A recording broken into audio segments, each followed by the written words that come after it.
Hello मेरे प्यारे बच्चों, क्या हाल चाल? बढ़िया सब। आई होप आप सभी अच्छे होंगे और आपकी तैयारी भी बेहतर चल रही होगी। तो बच्चों, आज के इस वीडियो में हम फिजिक्स के 12वें चैप्टर परमाणु को वन शॉट वीडियो के माध्यम से निपटाने वाले हैं। आज के इस वीडियो में बच्चों हम परमाणु चैप्टर के सारे मोस्ट इंपोर्टेंट टॉपिक को बहुत ही सिंपल तरीके से निपटाएंगे। बच्चों, ये जो चैप्टर है बहुत ज्यादा लेंथी चैप्टर नहीं है, छोटा सा है लेकिन बहुत ही प्यारा सा चैप्टर है। और आपको बता दें बच्चों, एक परमाणु और इसके बाद जो चैप्टर है नाभिक, परमाणु और नाभिक भाई दोनों एक ही हैं समझिए, और दोनों को मिला करके आपके 8 नंबर में क्वेश्चन पूछेगा। तो इसलिए बच्चों बोल रहे हैं कि बहुत ही सिंपल है और बहुत ज्यादा आपको मेहनत करना है नहीं इन दोनों चैप्टर में, क्योंकि इसके बाद अब बस 2 ही चैप्टर बचे हैं फिजिक्स में। और ये बच्चों जो वन शॉट की सीरीज चल रही है, इस समय आपके एग्जाम के लिए ये रामबाण है, इतना याद रखना। ठीक, आपके 14 चैप्टर फिजिक्स में है।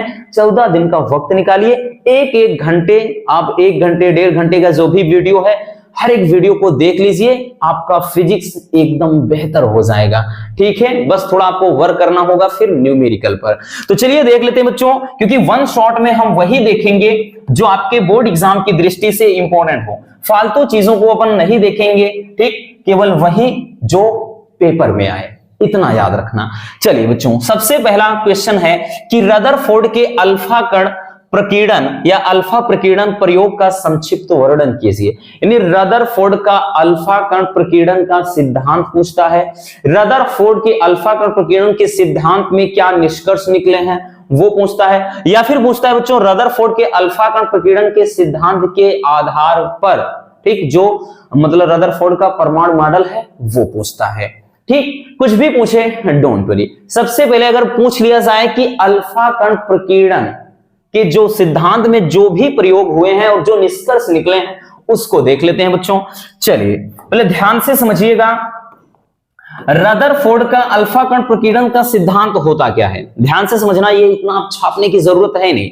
हमने बोला ना ये चैप्टर ऐसा है, बस इस वीडियो को कंप्लीट देख लीजिए और हमारी बातों को गौर से सुनिए, बस एकदम क्लियर हो जाएगा।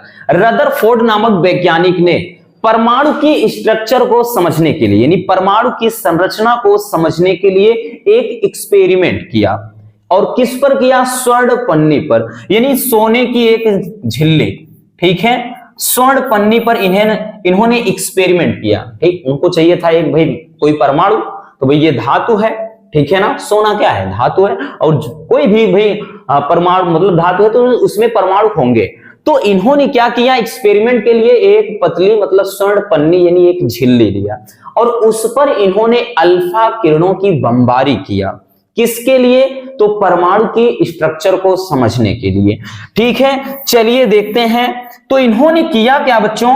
इन्होंने, हमने बताया कि जैसे ये परमाणु की स्ट्रक्चर है, ठीक, ये परमाणु की मान लेते हैं स्ट्रक्चर है। ठीक है, और इन्होंने किया क्या?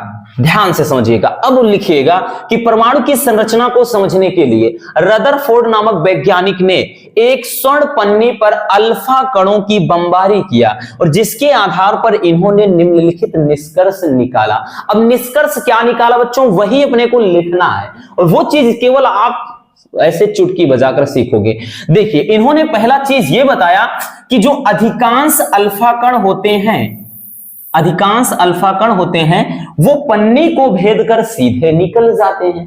ठीक है ना, जैसे ऐसे डालेंगे, इधर से भी अगर कीड़े डालते हैं बच्चों तो ऐसे। ठीक, इन्होंने भाई ये बताया कि अधिकांश जो अल्फा कण होते हैं वो पन्नी को भेद कर सीधे निकल जाते हैं। अब इससे क्या पता चला?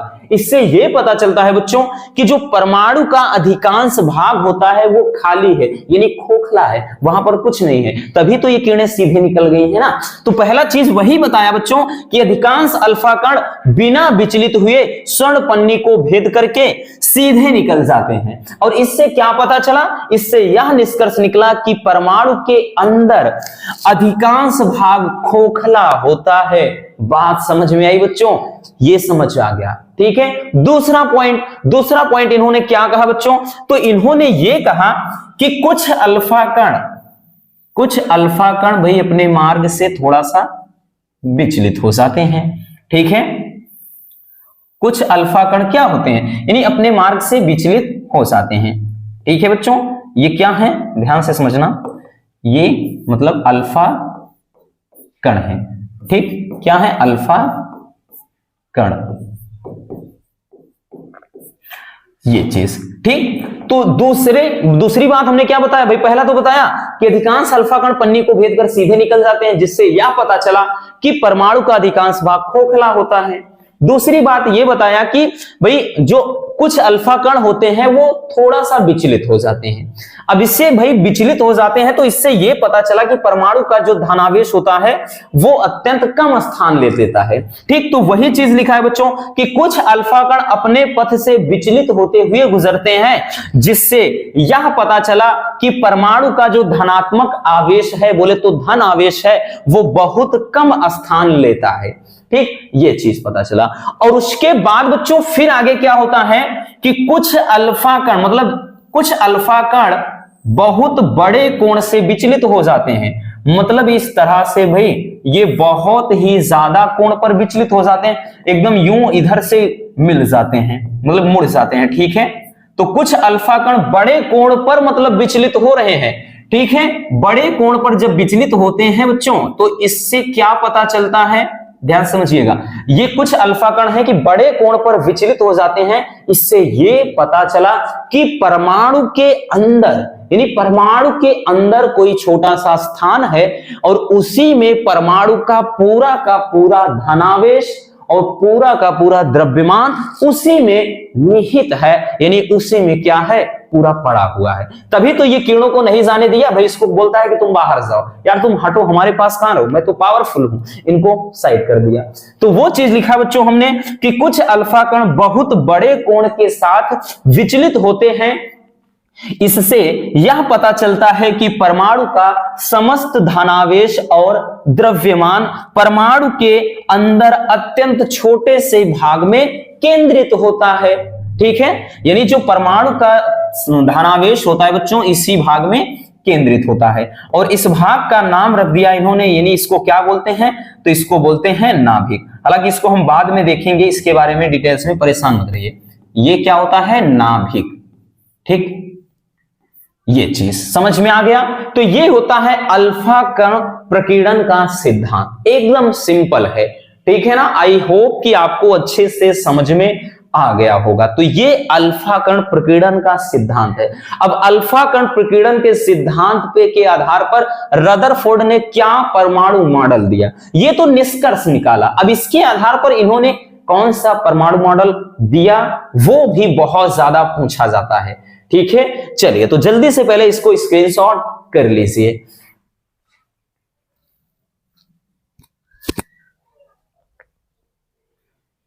चलिए रसगुल्लो हो गया। चलिए बच्चों अब चलते हैं नेक्स्ट टॉपिक पर। हमारा दूसरा क्वेश्चन क्या है, हमारा दूसरा क्वेश्चन ध्यान से देखिएगा बच्चों। दूसरा क्वेश्चन ये है कि रदरफोर्ड के परमाणु मॉडल की व्याख्या कीजिए तथा इसकी कमियों का उल्लेख कीजिए। ऐसा कोई साल नहीं बच्चों जब ये क्वेश्चन ना पूछा जाए, इतना ज्यादा इंपॉर्टेंट है। कोई साल मतलब ऐसा कोई साल नहीं, चाहे आप 20, 21, 22, 23 कभी भी, मतलब कोई भी ईयर का क्वेश्चन पेपर उठाओ बच्चों, जरूर ये क्वेश्चन मिलेगा, क्योंकि इसमें ज्यादा से ज्यादा 3 या 4 ही टॉपिक ऐसे हैं। ठीक है ना, तो वही आपको भाई जाहिर सी बात है जब सिलेबस में है देगा बच्चों।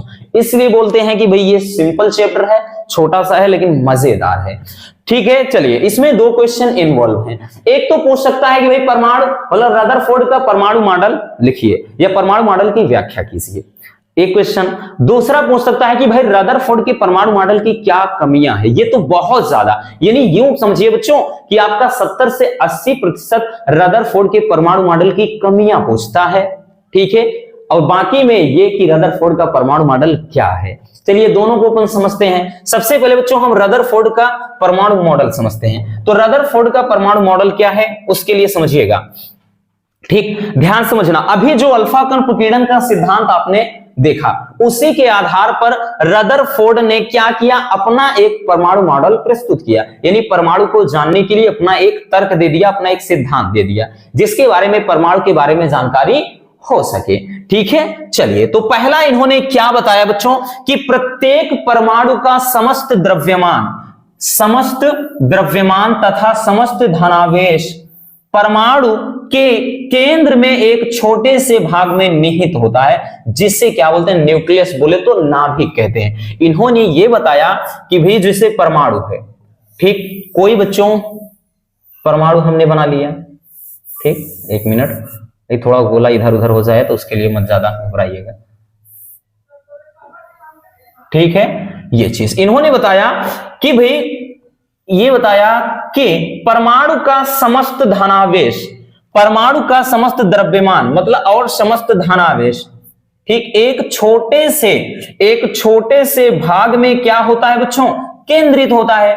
इसी को अपन क्या बोलते हैं, नाभिक बोलते हैं। इसी को क्या कहते हैं बच्चों, इसी को नाभिक कहते हैं। तो भाई पहला ये हो गया, इनका परमाणु मॉडल ये कहता है कि परमाणु का, ठीक है ना, प्रत्येक परमाणु का समस्त जो द्रव्यमान होता है, समस्त, ठीक है, धनावेश होता है, वो एक छोटे से कमरे में बंद रहता है, और उस छोटे से कमरे को ही अपन क्या बोलते हैं, नाभिक बोलते हैं, है ना। जैसे दशानन को भाई पूरी शक्ति, पूरा पावर कहां था, नाभि में था, ठीक। तो उसी तरह से पूरा भाई इसमें जो द्रव्यमान है वो कहां पर, एक छोटे से भाग में ही केंद्रित होता है, ठीक है ना।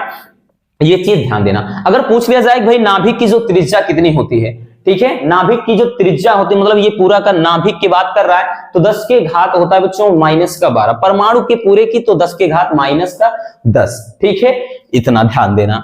चलिए अब देखते हैं कुछ, कहा ये हो गया।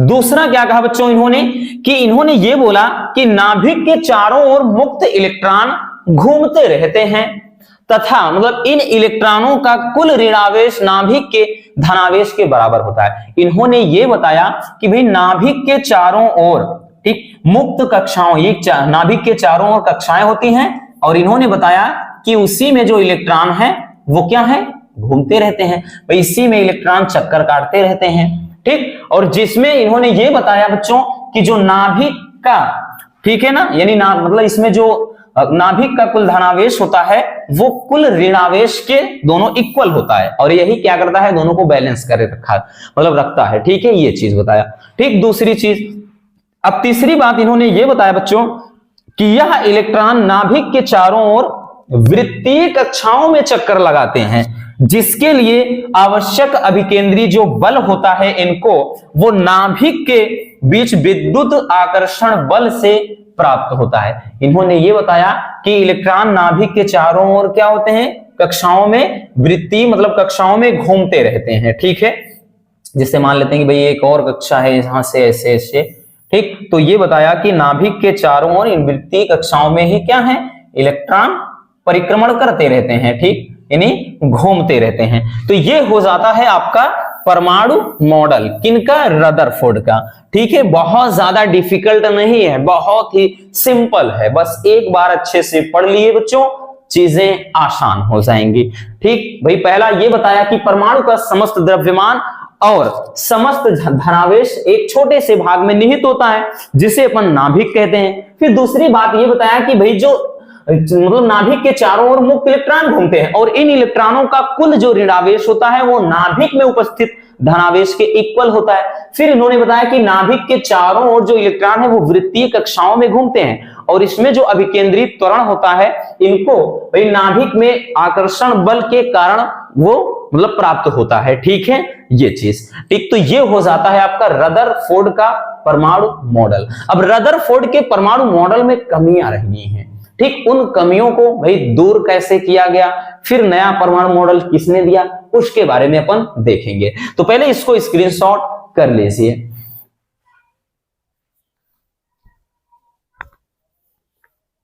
चलिए बच्चों, हो गया। अब हम देख लेते हैं रदरफोर्ड के परमाणु मॉडल की कमियां। ये हमने बोला ना, यही सबसे ज्यादा इंपॉर्टेंट है कि रदरफोर्ड के परमाणु मॉडल की कमियां लिखिए। तो रदरफोर्ड के परमाणु मॉडल में दो कमियां रह गई हैं, ठीक है। रदरफोर्ड के परमाणु मॉडल में दो कमियां थी, और वो कमियां कौन थी, चलिए उनको बहुत ही सिंपल तरीके से समझते हैं, बहुत ज्यादा डिफिकल्ट नहीं है। हमने बोला ना बच्चों, आपको रटने की जरूरत है नहीं, मैं इस बात की गारंटी लेता हूं, बस आप अच्छे से समझ लीजिए, सारे मतलब सारी बातों को ढंग से सुनिए, बस इतना करना है और कुछ भी नहीं करना है। देखिए बच्चों, रदरफोर्ड ने जो भी मतलब जो इसके पहले हमने परमाणु मॉडल बताया, जो परमाणु मॉडल रदरफोर्ड ने दिया, उनमें जो कमी थी, दो कमी थी।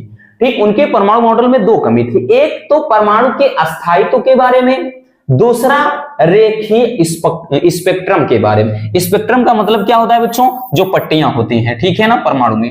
ठीक, चलिए समझते हैं पहले कि जो परमाणु के स्थायित्व की व्याख्या में असमर्थता, यानी जो रदरफोर्ड हैं, इन्होंने जो परमाणु भाई अस्थायी होता है उसके बारे में भाई कुछ भी नहीं कहा, ठीक है ना, यानी परमाणु किस तरह से होता है, तो परमाणु के अस्थायित्व की व्याख्या करने में ये पूरी तरह फेल हो गए। ठीक, इन्होंने क्या बताया था भी, इसके पहले हमने क्या बताया बच्चों? इन्होंने ये बताया कि भाई जैसे कोई परमाणु है तो इस परमाणु के चारों ओर इलेक्ट्रॉन, ठीक, इन्होंने ये बताया बच्चों कि इस परमाणु के चारों ओर इलेक्ट्रॉन क्या होता है भाई? घूमता रहता है, चक्कर काटता रहता है, घूमता रहता है। और वैद्युत गतिकी नियम के अनुसार कि भाई जब ये इलेक्ट्रॉन इसमें घूमेगा बच्चों, जब इलेक्ट्रॉन घूमेगा तो ऊर्जा का उत्सर्जन करेगा। ठीक, और जब ऊर्जा का उत्सर्जन करेगा तो एक समय ऐसा आएगा बच्चों, मान लेते हैं कि भाई ये नाभिक है और ये कक्षाएं हैं, ठीक है ना, तो एक समय ऐसा आएगा कि इलेक्ट्रॉन ऐसे ऐसे ऐसे ऐसे घूमते हुए ऐसे आकर के नाभिक में गिर जाएगा। क्योंकि दुनिया में कोई भी चीज भाई अगर ऊर्जा का उत्सर्जन कर रही है तो जाहिर सी बात है एक वक्त ऐसा आएगा बच्चों जब उसकी ऊर्जा खत्म हो जाएगी, तो उसके बाद इलेक्ट्रॉन होगा क्या? नाभिक में गिर जाना चाहिए। अब जब नाभिक में गिर जाना चाहिए, ठीक है ना, लेकिन ऐसा होता नहीं है, परमाणु जबकि अस्थायी रहता है। तो इसके लिए क्या होता है, इनका ये जो नियम दिया था वो फेल हो गया। ठीक है, मतलब कुछ समझ में आया? हमने क्या बताया बच्चों? इन्होंने ये बताया कि इलेक्ट्रॉन नाभिक के चारों ओर घूमता रहता है, ठीक है, और जब इलेक्ट्रॉन नाभिक के चारों ओर घूमता रहेगा तो भाई वो क्या है, वो बात तो सही है, लेकिन इन्होंने बताया कि प्रत्येक कक्षा में घूमता है, लेकिन हर एक कक्षा में नहीं घूम सकता है, अभी उसको भी देखेंगे हम। तो ये चीज इनके अनुसार कि भाई विद्युत गतिकी का जो नियम बोलता है वो ये बोलता है कि जब कोई इलेक्ट्रॉन क्या करता है, गति करता है, तो लगातार अपनी ऊर्जा का उत्सर्जन करता रहता है, और जब ऊर्जा का उत्सर्जन करेगा बच्चों तो उसके कारण धीरे धीरे उसकी ऊर्जा खत्म होती जाएगी, और एक समय ऐसा आएगा कि इलेक्ट्रॉन नाभिक में गिर जाना चाहिए, जबकि ऐसा होता ही नहीं है। तो इसका मतलब यह है कि भाई इनका जो नियम है वो तो गलत हो गया ना। ठीक, तो वही अपने को लिखना है। क्या लिखेंगे बच्चों? चलिए ध्यान से देखिए कि नाभिक के चारों ओर घूमते हुए इलेक्ट्रॉन में अभिकेंद्र त्वरण होता है, ये तो इसके पहले बताया गया था, उन्होंने भी बताया। ठीक, लेकिन बच्चों वैद्युत गतिकी के अनुसार जब कोई इलेक्ट्रॉन गति करता है तो लगातार ऊर्जा उत्सर्जित करेगा।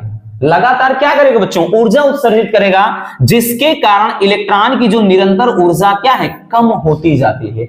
इलेक्ट्रॉन की निरंतर ऊर्जा कम होती चली जाती है, और एक समय ऐसा आएगा कि कहां गया भैया, एक समय ऐसा आएगा कि इलेक्ट्रॉन नाभिक में गिर जाएगा, जबकि ऐसा होता ही नहीं है। ठीक है ना, यानी अर्थात परमाणु क्या होता है, अस्थायी होता है। ठीक, तो इसकी वजह से जो इन्होंने भी नियम दिया है वो क्या हो गया, गलत हो गया। अब दूसरा भाई इन्होंने क्या बताया, ठीक है, दूसरा क्या कमी रह गया? दूसरी कमी रहेगी बच्चों, रेखीय स्पेक्ट्रम की व्याख्या इन्होंने नहीं किया। इन्होंने ये बताया कि भाई नाभिक के चारों ओर क्या है, प्रत्येक कक्षाओं में घूमता है। अब भाई प्रत्येक कक्षा में घूमेगा तो उसमें जो स्पेक्ट्रम है वो सतत होंगी, जबकि सतत ना होकर के परमाणु में जो स्पेक्ट्रम होता है वो रेखीय होता है। ठीक, यानी उसमें जो महीन हम बात करें क्या होती हैं, एक लेयर परतें होती हैं, ठीक है, वही स्पेक्ट्रम कहलाती हैं। तो इन्होंने इस रेखीय स्पेक्ट्रम की मतलब बात ही नहीं किया। तो लिखेंगे बच्चों कि रदरफोर्ड का परमाणु मॉडल रेखीय स्पेक्ट्रम की व्याख्या करने में भी असमर्थ रहा। ठीक, ज्यादा कुछ नहीं लिखना, बहुत ज्यादा डीपली जाना है नहीं। ठीक है, समझ में आ गया? तो ये बच्चों परमाणु मॉडल में इनके दो कमियां पाई गई। ठीक है, चलिए जल्दी से इसको भी स्क्रीनशॉट कर लीजिए, बहुत ही ज्यादा इंपॉर्टेंट है ये।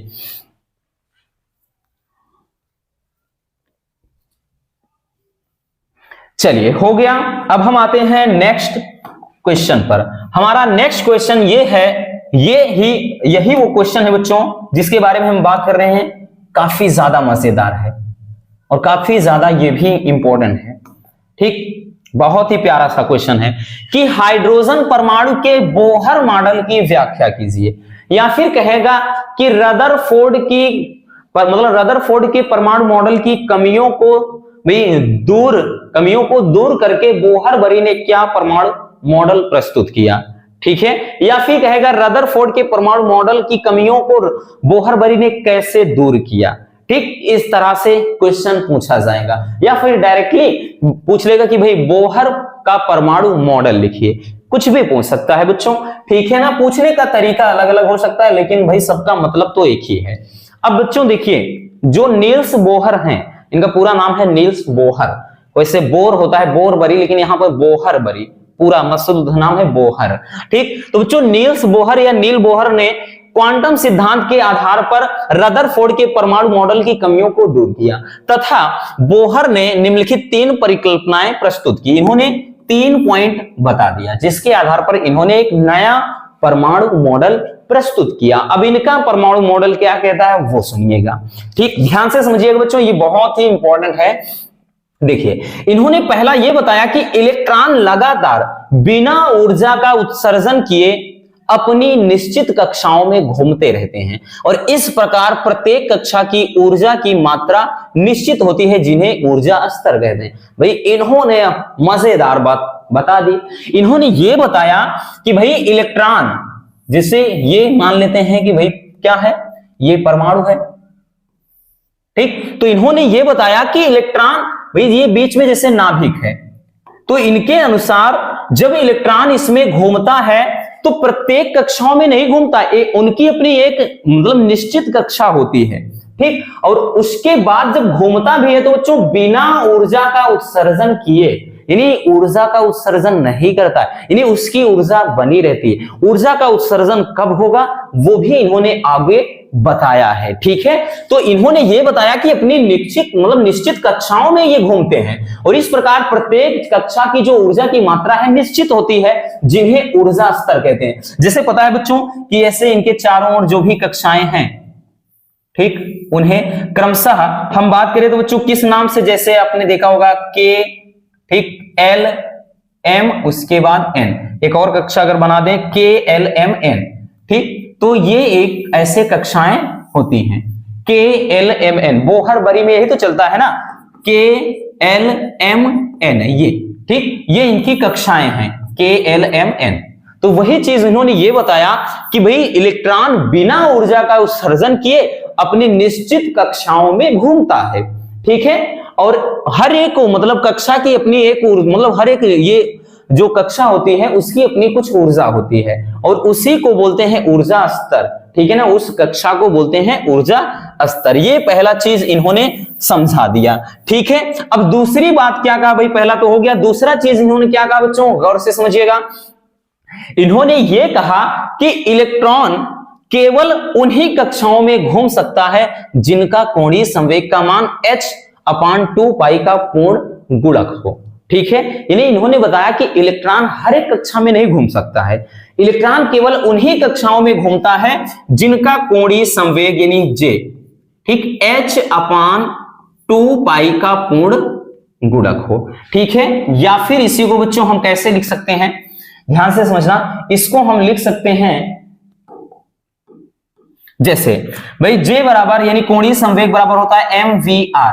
mvr बराबर मान लेते हैं कि जब कक्षाएं ऊर्जा स्तर की बात आ जाए तो n हो जाता है n h/2 पाई।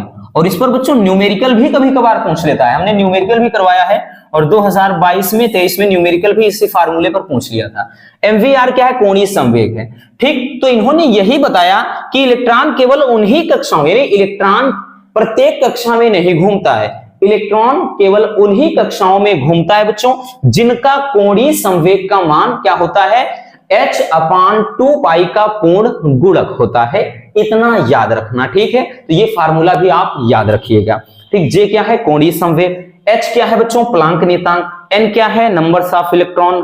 ठीक है, और उसके बाद तो भाई इसमें अगर हम J बराबर mvr होता है तो M क्या है, द्रव्यमान, V क्या है, वेग, R क्या है, तो रेडियस यानी त्रिज्या है परमाणु की। ठीक है, इतना चीज। अब तीसरा पॉइंट इन्होंने क्या बताया, तीसरी बात ये बताया बच्चों, ध्यान से समझना इसको, कि सामान्यतः इलेक्ट्रॉन परमाणु में निम्नतम ऊर्जाओं की कक्षाओं में रहते हैं। जो इलेक्ट्रॉन रहते हैं वो निम्न ऊर्जा की कक्षाओं में रहते हैं। ठीक है।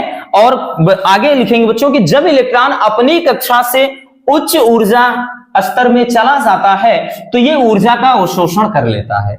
यानी जब ये अपनी कक्षा को छोड़कर किसी ऊपरी कक्षा में चला जाएगा, ऊर्जा का अवशोषण कर लेगा। और उसके बाद जब इलेक्ट्रॉन अपनी कक्षा से, जब ये अपनी कक्षा को छोड़ करके निम्न ऊर्जा वाली कक्षा में चला जाता है तो ये इलेक्ट्रॉन का मतलब तब ये क्या करता है, ऊर्जा का उत्सर्जन करता है। तो ये ऊर्जा का उत्सर्जन करता है। मतलब कहने का अर्थ ये है बच्चों कि जब परमाणु, ठीक है ना, परमाणु अपनी कक्षा को छोड़कर किसी ऊपरी वाली कक्षा में जाएगा या फिर अपनी कक्षा को छोड़कर अपने से निचली कक्षा में जाएगा, तभी वो ऊर्जा का उत्सर्जन या अवशोषण कर सकता है। अदरवाइज वो ऊर्जा का उत्सर्जन या फिर अवशोषण नहीं करेगा। इन्होंने ये बताया बस घूमता रहता है, किसने, रदरफोर्ड ने, और घूमते घूमते भाई ये चीज हो जाता है, वो चीज हो जाता है, जबकि ऐसा है नहीं, ऐसा है नहीं। वो बोहर ने बता दिया। बोहर ने ये बताया कि ये भाई ऊर्जा का उत्सर्जन नहीं करता है, और ऊर्जा का जब उत्सर्जन करता भी है तो उसके लिए कंडीशन है, या तो वो अपनी कक्षा को छोड़कर अपने से ऊपरी वाली कक्षा में चला जाए, या फिर भाई अपनी कक्षा को छोड़कर अपने से निचली वाली कक्षा में चला जाए, तभी वो ऊर्जा का या तो उत्सर्जन करेगा या तो अवशोषण करेगा। वो चीज यही कहा भाई कि जब इलेक्ट्रॉन एक, कहा गया भाई, अर्थात किसी परमाणु द्वारा ऊर्जा का अवशोषण अथवा उत्सर्जन केवल तभी होता है बच्चों जब इलेक्ट्रॉन अपनी ऊर्जा स्तर से दूसरे ऊर्जा स्तर तक चला जाता है। यानी ये अपनी कक्षा को छोड़कर जब दूसरी कक्षा में जाएगा तभी ऊर्जा का उत्सर्जन या फिर अवशोषण हो सकता है, अदरवाइज नहीं। और ऐसे बच्चों, ऐसी अवस्था में ऊर्जा, जो उत्सर्जित ऊर्जा होती है, इसके लिए जो फार्मूला होता है वो डेल्टा ई, डेल्टा ई बराबर होता है E2 माइनस E1, या फिर इसको लिख सकते हैं भाई E बराबर क्या होता है, एच न्यू भी होता है। एच न्यू बराबर बच्चों हम लिख सकते हैं E2 माइनस E1, ठीक है, यहां से ये चीज। या फिर यहां पे एक चीज ध्यान देना, या फिर इसी को हम और एक तरीके से, ठीक, मान चलते हैं, एक तो फार्मूला आपका ये हो गया, एक ये हो गया, ठीक, क्योंकि इस पे भी न्यूमेरिकल आता है बच्चों, एच न्यू, न्यू बराबर सी अपान लेमडा, इसके पहले वाले चैप्टर में भी बताया है। तो इसको इस तरह से भी लिख सकते हैं बच्चों, एच, देखिए हमने बताया एच और उसके बाद न्यू बराबर C upon lambda, H C upon lambda बराबर E2 माइनस E1, ठीक है, E2 माइनस E1। तो इस फार्मूले को कुछ इस कदर भी हम लिख सकते हैं। तो इसको तीन तरीके से लिख सकते हैं। इस पे भी कभी कभार छोटे छोटे न्यूमेरिकल बन जाते हैं। ठीक, बात समझ में आई? बहुत ही प्यारा सा ये टॉपिक है और बहुत ज्यादा इंपॉर्टेंट है। बहुत ज्यादा का मतलब यूं समझिए बच्चों कि 99% श्योर है कि आपके बोर्ड एग्जाम में पूछा जाएगा। ठीक है, चलिए तो जल्दी से इसको स्क्रीनशॉट कर लीजिए, फिर हम चलते हैं नेक्स्ट टॉपिक की तरफ।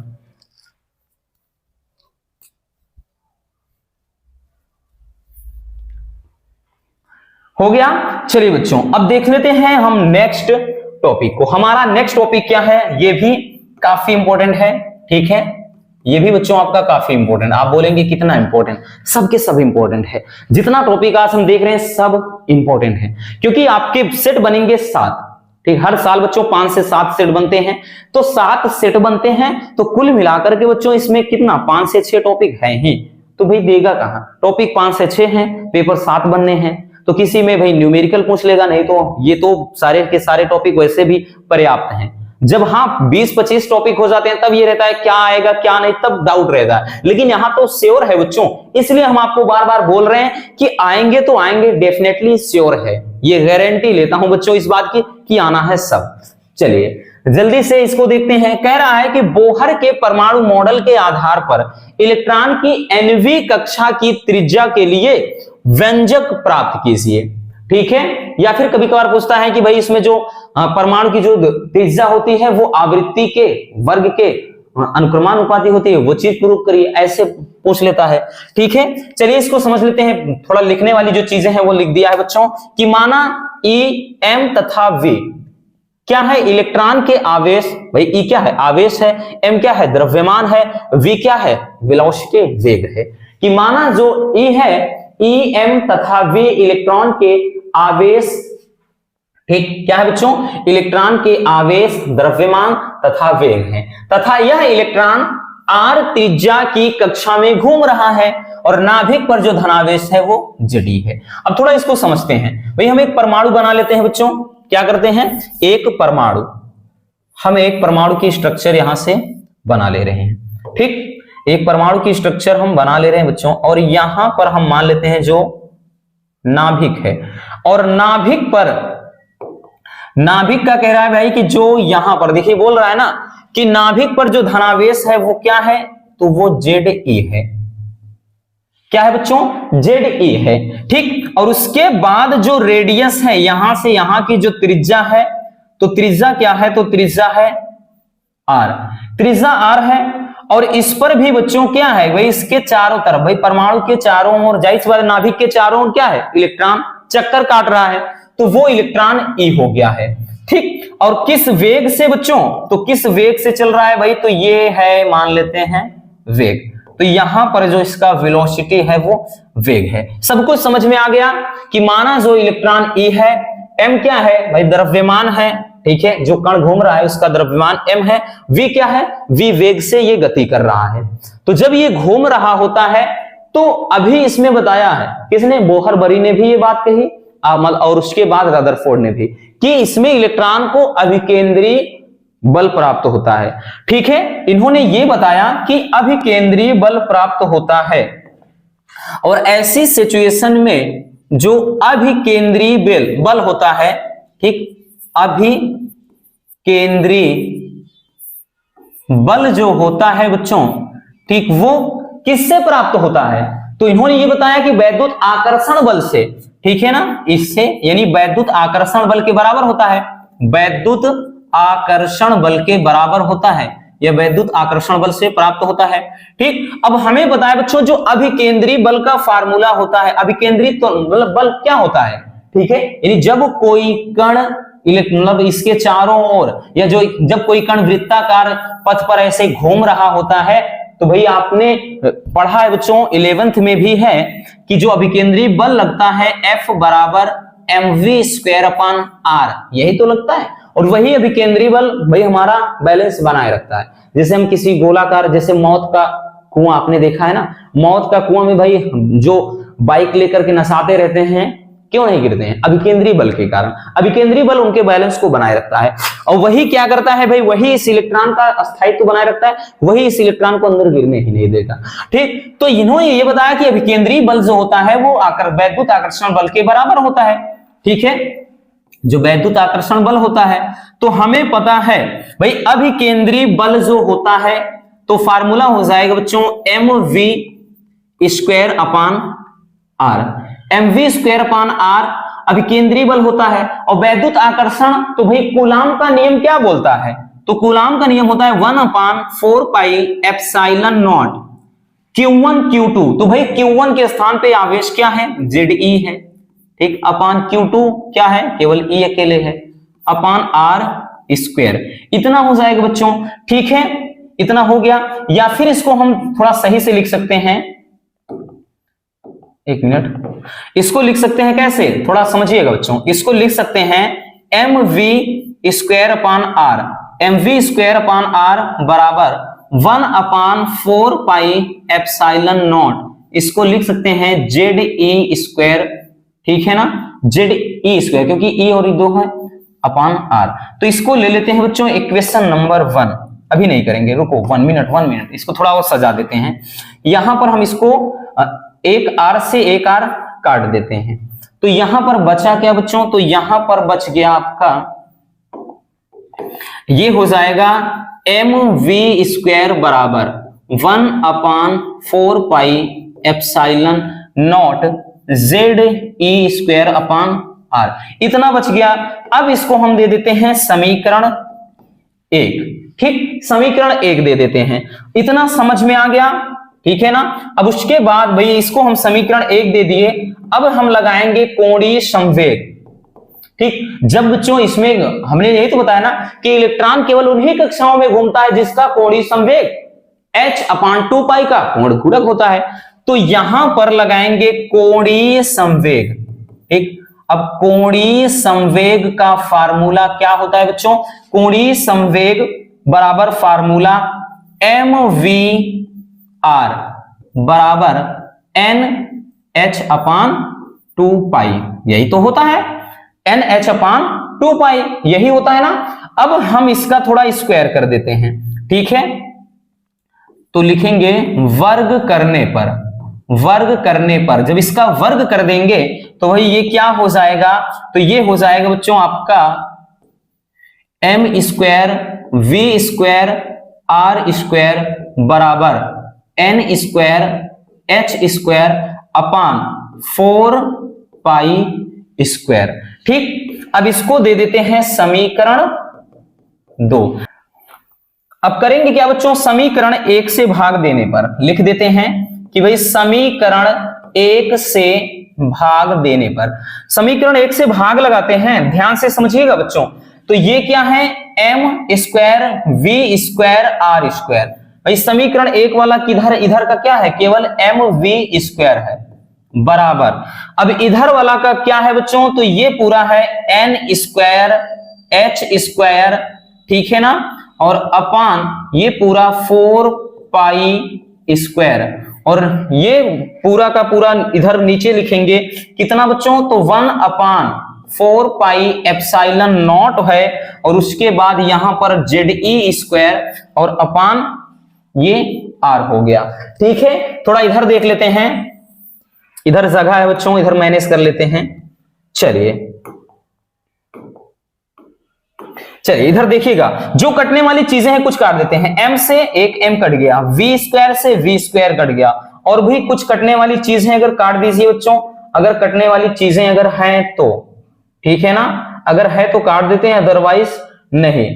ठीक है, 1 मिनट। अब थोड़ा इसको ऐसे लिख देते हैं, ध्यान से समझिएगा बच्चों, ये क्या हो गया, तो यहां पर m अकेले बचा है तो mr स्क्वायर, और भी कुछ तो नहीं है इधर ना, क्योंकि m ये भाई v, तो भाई v से स्क्वायर से v स्क्वायर कट गया, तो mr स्क्वायर बराबर ये बटे का बटे है बच्चों, तो कितना हो जाएगा, ध्यान से समझिएगा, हो जाएगा n स्क्वायर h स्क्वायर अपान नीचे है 4π स्क्वायर, ठीक, गुणे नीचे ये हो जाएगा, ये चीज ऊपर चला जाएगा, यानी 4π, ध्यान समझना बच्चों, 4π एप्सिलॉन नॉट r, और अपान नीचे क्या हो जाएगा, ZE स्क्वायर। तो और भी जो कटने वाली चीजें हैं काट देते हैं, कटने वाली चीजें हैं बच्चों, r से r कैंसिल हो गया, ठीक है, और कुछ है तो 4π से, तो भाई 1 पाई कटा और 4 कट गया, बचा क्या बच्चों, वो देखते हैं, जो बचा है पहले उसको समझिए। बचा है आपका यहां पर क्या बचा है, r, ठीक है, तो r बराबर हो जाएगा, ध्यान से समझना, n स्क्वायर, और कोष्टक में बचा क्या, तो भाई यहां पर बच गया है epsilon not into h square अपान, ठीक, क्योंकि यहां पर एप्सिलॉन नॉट बचा है, ठीक है, epsilon not into h square अपान नीचे क्या हो जाएगा बच्चों, यहां पे हो जाएगा m, क्योंकि ये वाला m इधर आएंगे, तो m हो जाएगा m into pi, m pi into ZE square, तो यही क्या हो जाएगा, यही हमारा व्यंजक हो जाएगा। ठीक है, क्या हो जाएगा बच्चों, यही व्यंजक हो जाएगा। ठीक है, इलेक्ट्रॉन की त्रिज्या कहां गया भाई, nवीं कक्षा की त्रिज्या के लिए व्यंजक प्राप्त करना था, तो हमने r बराबर ये फार्मूला प्राप्त कर लिया है। ठीक है, तो बहुत ज्यादा डिफिकल्ट नहीं है, बस थोड़ा सा मेहनत करना है आपको। हमने ये बताया कि सबसे पहले भाई ये जो आपने पहले इसके पहले बोहर-बरी का परमाणु मॉडल पढ़ा है, ठीक, उसी के आधार पर तो हमें ये चीज करना है। इन्होंने ये बताया कि ये जो अभिकेंद्रीय बल प्राप्त होता है वो वैद्युत आकर्षण बल के द्वारा इन्हें मिलता है, अर्थात जो अभिकेंद्रीय बल है वैद्युत आकर्षण बल के बराबर है। अभिकेंद्रीय बल का फार्मूला ये हो गया, और वैद्युत आकर्षण बल के लिए ये कूलाम के नियम से पहले ही चैप्टर में आपने पढ़ा है, तो ये चीज हो गया। फिर यहां से हमने क्या किया कि भाई इसको रख करके, ठीक, थोड़ा इसको mv स्क्वायर बराबर करके इक्वेशन नंबर 1 मान लिया, फिर कोणीय संवेग के लिए निकाल लिया, फिर समीकरण इसको 2 दे दिया। अब भाई 1 से समीकरण 2 को 1 से भाग लगा दिया, फिर हमारा यानी r यानी रेडियस क्या है, निकल आ गया। और यही से यहां से अगर हम ध्यान दें बच्चों, एक चीज यहीं से अगर पूछता कि सिद्ध कीजिए कि जो त्रिज्या है वो आवृत्ति सिद्ध कीजिए कि जो त्रिज्या है बच्चों वो आवृत्ति के समानुपाती है। तो देख तो रहे ना, जो r है किसके अनुक्रम, तो ये आवृत्ति के मतलब वर्ग के समानुपाती है। ठीक, यही तो प्रूव करना था हमें, ठीक है ना। अगर इसको ऐसे भी पूछ सकता था, जैसे हमने बताया कि सिद्ध कीजिए कि त्रिज्या जो है वो n के वर्ग के समानुपाती या अनुक्रमानुपाती होती है। तो ये चीज आप नीचे बस लिख दीजिए, काम हो गया। ठीक है, चलिए जल्दी से इसको भी स्क्रीनशॉट कर लीजिए।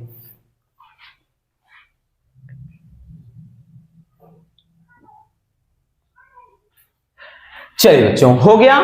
तो अब इसमें समझिएगा, ये चीज तो हो गया। अब इसमें एक टॉपिक और बचा है।